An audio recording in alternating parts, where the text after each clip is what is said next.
Femicide, the deliberate killing of women because of their gender, has cast a long, dark shadow over Kenya.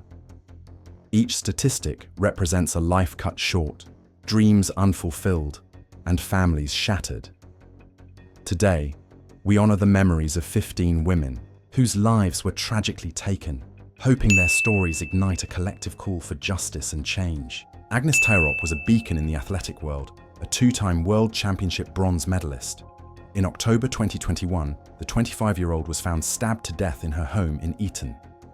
Her husband, Ibrahim Rotich, was arrested and charged with her murder.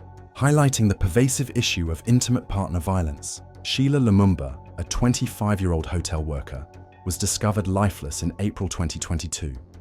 Identifying as non-binary, Sheila faced a brutal death marked by sexual assault and multiple stab wounds. Their murder sparked national outrage, emphasizing the vulnerabilities faced by LGBTQ+ individuals in Kenya. Damaris Muthi Mutua, a celebrated Kenyan-born Bahraini athlete, was found murdered in April 2022 in Eton.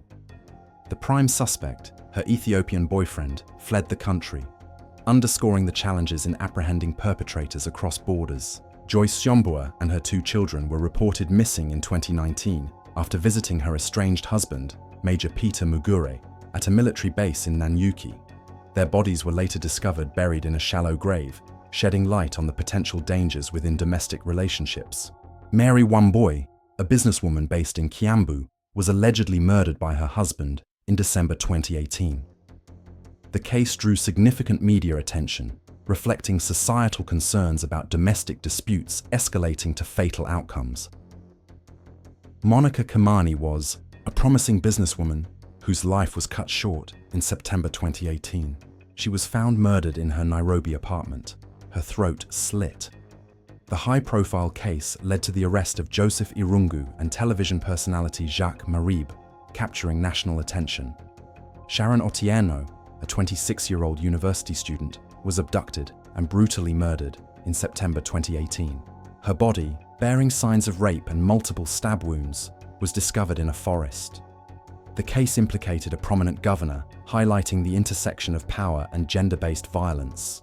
Ivy Wangechi, a medical student at Moi University, was attacked and killed by a male acquaintance in April 2019. Her murder, occurring in broad daylight near her campus, sparked debates about rejection and male entitlement. Caroline Mwatha, a dedicated human rights activist, went missing in February 2019.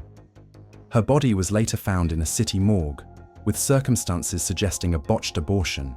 Her death raised questions about reproductive rights and the risks women face. Jacqueline Mwende survived a brutal machete attack by her husband in 2016, resulting in the loss of both her hands. Her story became emblematic of the severe consequences of domestic violence and the resilience of survivors. Mercy Kano, a university student, was found dead on a highway in 2011 under mysterious circumstances after attending a party. Her death raised concerns about the safety of young women and the influence of powerful individuals. Esther Wambui, a 19-year-old waitress, was found murdered in January 2022, with her body bearing a chilling message written in ink. Her death underscored the vulnerabilities young women face in urban settings. Christine Ambani, a university student, was reported missing in July 2021. Her body was later discovered in a guest house in Githurai, Nairobi, with signs of strangulation. The tragedy highlighted the dangers associated with online interactions and meeting strangers. Starlet Wahu and Rita Waini were among the 16 women brutally murdered in January 2024, leading to massive protests across Kenya.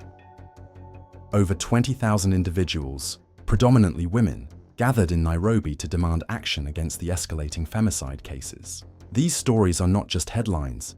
They represent real women whose lives were unjustly taken. Their memories compel us to confront the pervasive issue of femicide in Kenya. It's a call to action for societal introspection, legal reforms, and unwavering commitment to ensuring that no more lives are lost to gender-based violence. How many more lives must be taken before we say enough? Justice is not just a word, it must be a reality. Speak up, demand action, hold perpetrators accountable, join laws of the land, as we continue to shine a light on real cases, real crimes, and real justice. Like, subscribe, and be part of the change.